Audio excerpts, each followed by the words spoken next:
A venit clientul cu acest Chevrolet Camaro foarte frumos, dar din păcate nu i-a ieșit cum trebuie culoarea, unde a fost și a refăcut bara și cu aripa. Pentru asta o să prezentăm și noi ce înseamnă pașii corecți în identificarea culorilor, practic coloristica în procesul nostru de vopsire a mașinilor.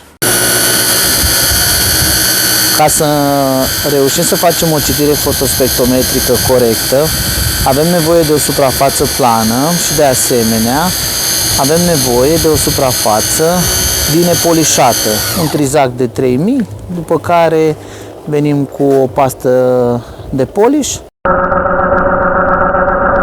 Acum facem citirea fotospectrometrică a culorii, astfel încât să ne asigurăm că mașina a fost sau nu a fost vopsită anterior și prin fasciculul laser să reușim să identificăm corect culoarea.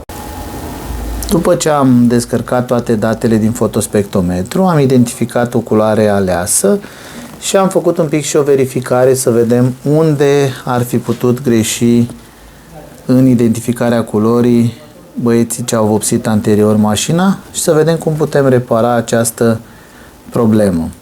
După cum se vede, într-adevăr avem o culoare cu o nuanță mai deschisă și o culoare cu o nuanță un pic mai închisă.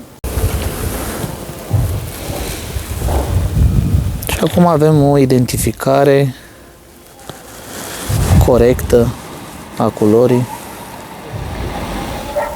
ce urmează a fi aplicată pe mașină.